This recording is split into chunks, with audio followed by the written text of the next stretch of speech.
as moms, we're always going to make sure our kids feel great, but it's important for us to feel good. If you feel good, you can be a better mom. You're not, I feel like once I started feeling good about myself, I was just a better mom, a better wife. You don't realize how much your self-esteem plays into your life every day. Welcome to BustmobTV. In the spirit of living our life with intention, me and Gretta Nance found some time in our day to pause, grab some coffee, and chat about what's going on inside Bustmob. We'll answer some questions, spend some time with a special guest, and share ways to be more intentional in your daily life. Hop on in. 3, 2, 1, Bustmob. Good morning. Good morning. Cheers. Hello. My straw is abnormally large. Oh, I know. I don't know why your straw is that large. That's fine. So what's going on inside a Bustmob? I don't know. You tell me. I will tell you. I'm here to drink the coffee. There was a thread going that I really liked. It was a bunch of before and afters, but it was like intentionally like, hey, post your before with your after. And I loved that because, first of all, a lot of times you see the after photos and you have no idea what they look like before. Like, were you an A cup? Truth. Were you a B cup? And that makes a lot of sense. Like looking at different CC ranges, like people start out at different sizes, which is why your boobs look so much different than somebody else that has the same stats. Yeah. And weren't there like some exchanges too? And Yes. like from changing, because that was really helpful for me since I changed from under the muscle at one point to over the muscle. That was my favorite. Yeah. And that was so cool because mine are so much closer together now by being over just because of my anatomy. But it was really cool to see other people. And I noticed a couple of you tagged me to see my befores. I'm like, I didn't have a digital camera then. Yeah. I'm so, and then I got a bunch of people Polaroid. laughing, and I'm like, but it's true. I was 17. Yeah. And my boobs were huge because I had a reduction. So I'm like, my befores won't make sense anyways. Yeah. No, I feel very lucky that I still have my befores. Yeah, I love even that though it was so picture. long ago. Where It's you're not. leaning. Yeah, well, Like that someone. one, that was my dad. And I have this like tank top on where you can just see how flat I was. Because there's almost no pictures without, because I padded my bras so much. Like, so you couldn't tell. But I'm so glad I have that one. Heard we had some questions. Well, I don't know where my phone is. Let me find that. I'm on it. I swear I know what I'm doing here. Okay.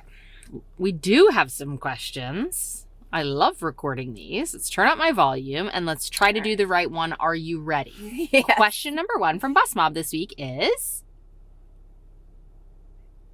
Yep, I didn't do good with the volume. Every time. Well, it's these phones, they're confusing. Phones. I have always wanted to change my breasts, but because of my religion, I feel a lot of guilt around the topic of plastic surgery. Anybody else experience similar feelings? The tea. We're spilling the tea. I like these hot Yes. topics, Like, I have heard this come up. Was not something I experienced, but I've heard this often, I grew up religious and then I became non-denominational and I just believe what I believe. But in the spirit of that question, like when I was younger, I had questions about it. Like it makes sense. Like a lot of times women think we're given the body that God gave us. But people get braces, and I'm like, okay, well, God gave you jacked up teeth too. So you're not going to do anything about that?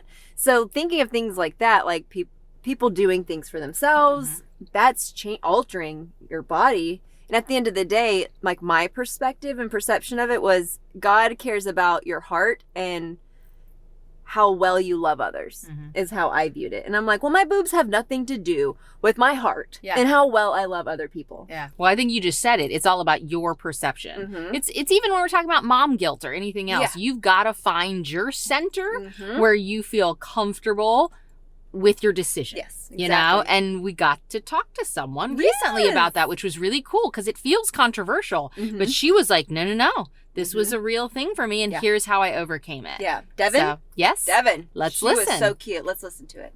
Welcome. Thank you Yeah. so much Yeah. for doing this, Devon. I know like you could be doing 1,000 other things with 3 children. Yeah. Happy children. Well, I think they're.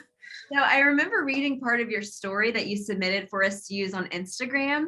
And it said that at one point you were like tandem breastfeeding. Oh my God. Yes. So my youngest 2 are only 11. Well, they're 11 months and some change apart. So my daughter's birthday is October 11th, and then my son's birthday is October 4th. Wow. So I was tandem nursing, which obviously it sucked the life out of the small breasts that I already had. So when I was done nursing, I was literally mostly just skin left. There was no fat there at all. At first, it wasn't that big a deal. But then as I started to like lose my baby weight and be able to fit back into my clothes, none of my tops fit. And it was almost like I had a full like hand of space in between my bra. So then I, of course, went down in size, but I am a lifter. So I'm body heavy. I have a big butt, nice quads. So I just looked disproportionate. So it was a shock to my ego a little bit, laying on my side, and then my boobs were concaving, and it made me feel, I know your boobs don't make you a woman, but it just made me feel less womanly than I did when I actually had boobs. I feel that. I understand that. I'm like, all of my power and muscle and size is from my waist down. And if I lose a couple pounds, it was from like here. I like my thinner arms, but then I'm like, everything else went. Yeah, I'm like an unmatched Lego person before my boobs. Yes. So how far post-op are you right now? Oh, I am 2 months post-op. Oh, wow. So you're still early to the game here. Yes. So I had my 2-month post-op last week with my plastic surgeon. So he cleared me to work out. So last week was my first like week back to slowly getting into lifting and a slight jog. So I remember you talking about like you're also religious. Like how did that play into you deciding? Yes. So I have been religious since I was younger. That was something that was really hard for me to make the decision because, biblically they say that God made you a certain way, that you don't need to change or do anything to change your body, and that your body's your temple. And so that was a huge hindrance at first for me, because I was like, am I sinning because I'm changing something that God has made? But that was one of the questions I had asked somebody on Bustmob, if they had struggled with the same thing. And their advice was, you're just putting things back to how they were when God originally created it. And that kind of resonated with me a little bit. And everyone was saying, God doesn't want you to be unhappy. He doesn't want you to hate your body because you did carry kids. So that helped me. I didn't think it was a sin at that point. I was just making it look like how it looked before I decided to have children. So I did struggle also as a mom, spending so much money on something that was cosmetic. And I see a lot of women post about it on Bustmob about feeling guilty because, it could go to other things. And my first thought was, I could just stash that away in a college fund. But I just want people to know that it's okay to do something for yourself. You carry your babies for 9 months. You take care of them forever. It doesn't stop after they turn 18. So you should invest in yourself. It's just a small investment for you to feel good, because your kids as moms, we're always going to make sure our kids feel great. But it's important for us to feel good. If you feel good, you can be a better mom. You're not, I feel like once I started feeling good about myself, I was just a better mom, a better wife. You don't realize how much your self-esteem plays into your life every day. So I think that's just something that I wish more moms would talk about, was self-care. And for me, this was my self-care. Amen. Like cross-stitch it on a damn pillow or something. Like, isn't it funny? Like, yeah, great. You've saved the money to your kids' therapy in the future, because all they're going to do is look back like, my mom was a martyr, but she wasn't happy, or she lived a life that wasn't authentic, or like your kids will realize that. And like, that was just so well said. I love it. Thanks. Woo! That was good. That was perfect. I know. Thank you. That was a really good answer. That was a great answer. Yeah, I know a lot of people struggle with that. And for her to like be so vocal about it and really understand where she's coming from, I think that's really going to be inspirational for other women who might be battling that same emotional turmoil for a lot of us. Yeah, I think it's cool that women in Bustmob feel comfortable putting that out in the group to get other people's perspectives, because good Lord, that would not fly on any other platform. People are so judgmental about it. So I love that we're having open, honest discussions and everyone's finding their own center to feel comfortable with. Center. So that was a good one. Thank you, Devin. Are you ready for question number 2? I mean, there's a great chance I'm not What ready. is it? So let's see here. I have lines around my mouth that really bother me. Do I need filler, Botox, or just product? All the above? I don't know. This is a hot topic. Where do I put my phone? Okay.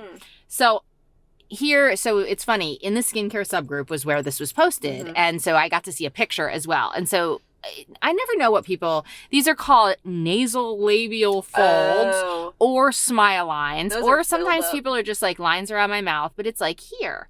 And like, we're born, like this is the way our muscles and our tissue and things, like you shouldn't have no lines at all. You'd look super weird. Like your face needs to fold in some ways. But the older we get, our skin thins, it's not as elastic, everything is drifting down a little bit, and they get worse. So I get little creases here where my makeup like settles. I see it. Well, my next thing was going to be like, I get filler there. Oh, you mean right there? Yeah. But that's okay, because it is natural. I do not want to erase all the lines. Have you ever like zoomed in? Remember back in the days as like home Photoshop? And I'd get rid of every line and then I'd zoom back out. Smudge. And you would look like a bizarro human. So lines are normal. But there are 3 ways. Like she was asking, is it Botox? Not usually at all. Botox, think here up. Here down is filler. So you either need to fill it up, but also skincare is number 1. Like by thickening the skin a little bit, plumping it up, building collagen and elastin. Thickening it up, like tanning a lot? No. Plumping it back up. Like little babies have nice rosy cheeks, but they don't get the creases that stay. We want baby skin. Bioserum Firm. I used that this morning. Yep. It's the go-to golden award-winning all the things for anti-aging. So, and hell, it's expensive. I get it. It lasts a long time. It's not exactly a serum, even though it says serum. It's more like a light. Oh, there's a lot of light in there. To me, it's kind of creamy. It's like, yeah, but it's definitely not like a night cream. You can tell it's like doing something. Wait, which one was that? The Bioserum Firm. Oh, no, I didn't use that this morning. I'm like, you're good for you. Like, it's put a that great. on at night. Yes. And I will put like a little extra around here. So if you do nothing else, a cream is definitely going to help. But filler, oh my, overreaction. Have some more coffee. Filler, and they usually inject it here in tiny little parts, and I only use a half a syringe maybe every year or 2, which is around $400 or $500 at most places. Like that's a great way. Yeah, but again, don't erase them. You'll look weird. You know, you need to have some like look. Like, yeah, you want to look like you smile. Yes. Not like a mannequin. That's my sister and I used to say, mannequin. Speaking of serum stuff that you put on your face, where do you get that? Oh, thanks for asking. From my closet. No. You can go to Real Simple Skin, because we try to make it simple. Is that .com or Real .org? Simple Skin. Oh my God. What is .org .net? anyway? I don't know. RealSimpleSkin.com, because we worked with the estheticians. We worked with NeoCutis, our favorite brand. We worked with some of the injectors and PAs here. We've got routines to make it real simple to get great skin. Jenny's dreading talking about this part of her wheel of life. It's like me talking about budgeting or parenting. There are just certain parts that are more fun and certain parts that are not. And even though I personally think this topic is very fun, I just think it's different for everybody, so it's somewhat confusing for us to talk about. Yeah. And that is the career portion of both of our wheel of life. Like we spend a lot of time. We do. Not just at work, but focusing on our career in general. It both brings us a lot of life, and it's a big part of who we are. So let's talk about it. It's funny, like for it to be my least favorite piece of my wheel of life, it's probably because it's the one part of my wheel of life that I'm constantly doing. Yeah. You know, like, and so I never really think about it because, like, even when we're not here, we're inside working, or we're at home doing videos, or we're always doing something around the career wheel of life. So I never really have to pause and be like, am I upholding this part of the wheel? Because it's constant. Well, we have to tell you, it is like the thing that brings us one of the most bits of joy and the thing that you just live so often you don't recognize is so special about you.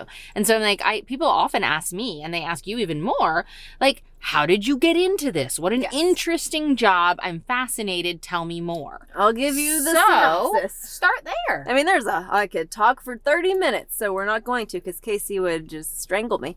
She's in the trunk. Don't worry, she's fine. Hi, Case. I saw her wave. we give her air conditioning and stuff. We'll throw her a snack every now and then. But back in the day, 2010 is when I had my first breast dog, and I was in clinical research. So I liked the research portion of whatever I was doing. So when I was trying to research about breast implants, it was just not easy. There was not one place I could go. And then I decided, why not just create something for women so that they could get free education around something like plastic surgery, because there was nothing like it out there. So my Instagram, I had women messaging me like, you're the only one I can talk to about this. And I'm like, I'm getting 10 of these a day. Like, you're all out there. You just need to be in the same room. So good. I'm like, let's get you. So let's build a room. Yeah, come on, chickens. Let's all get together. And so like in 2014, I launched the Bustmob Facebook group, and I was a stay-at-home mom at the time. And I was like, why don't we all get in the same room and have a conversation about it? Because you're all out there. You just don't know how to find each other.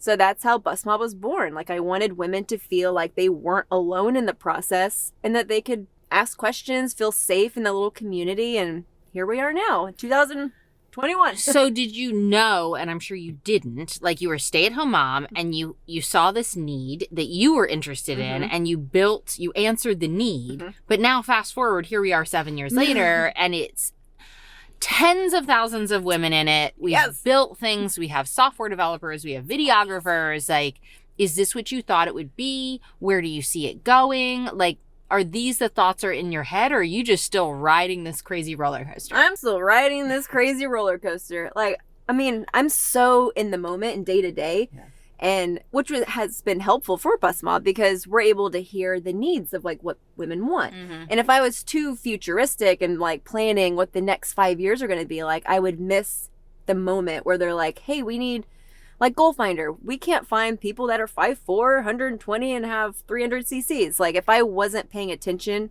in the moment, we wouldn't have something like Goal Finder. So I think there's something to writing it out with you guys, because I'm in the trenches with you, I'm listening, and we can build things together. What a cool career. It is so cool. It's fine to talk about the career. I wonder if it's just weird for women. Somehow. Maybe. Like, we're very comfortable knowing we need to do this for our home and this for our bodies and this for our children and this for our marriage.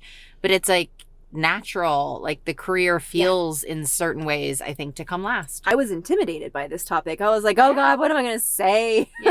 Which is so crazy. But it's what we do every day. Yeah. So I'm like, why can't I talk about the thing I do every single day? I don't know. This definitely is not a job for either of us. So maybe I often worry that talking about this topic makes me feel like I'm bragging. So I'm very careful about what I say, because I did accidentally luck into what I think is the greatest career around, like the greatest industry. Like, there's a lot of things that suck about this industry, but hell, that gives me something to do every day to try to fix it. I love how you got into this industry. You mean which part? The part where I wanted to get my boobs done and I didn't want to pay for them. And so I'm like, I'll just go work there and then I'm going to leave, because this is not my type of industry. These people are vapid and like self-centered, and that's just what I thought. From the outside. Like, I thought they were fake, and I'm like, but I'll just work there for a little bit. And 18 and a half years later, I'm still like, here. It is not what I thought at all. And the most, like, it is so intoxicating to me to get to meet people who feel and sound like me every single day. They're on the precipice of a massive life change, and I get to watch them go through that. Like, and then be there at the outcome when they're like, that was the best. And I'm like, I told you so. And it's just so fun. It's invigorating for sure. I did luck into it. I never want to brag about it, but I do think I've had to keep, as a 7, we also like to keep it changing up and new. So even though I have been here for 18 years, I have worn 92 different hats, had 16 different offices, been in the closet, been more remote, been more in here, worked 80 hours, worked 40 hours, you know, tried, like, started with no kids, had 2 kids, gone through a divorce, now have 2 stepchildren as well. Like, it's changing. And we put a lot of intention and effort into making sure it stays fun and awesome. So I do love that. We're going to keep talking about that. We are. We got to go. Speaking of career, we have a career to not do. lose our jobs. Yeah. So we are going to go get in Bustmob, hang out with you guys, answer questions. Yes, we are. And we would love to hear what you guys would like to see more of, like, and what questions you would like us to answer. Like, if you're watching this on YouTube, drop a question below and we'll incorporate it. Or if it's on IGTV, let us know. Again, we will incorporate it into one of our next Bustmob TVs because we want to answer your questions. Yep. So go kick ass, and we will too. See you soon. Thanks so much for watching. To join Bustmob, shop for swag, or follow me and Gretta on social, click the links below. See you next time.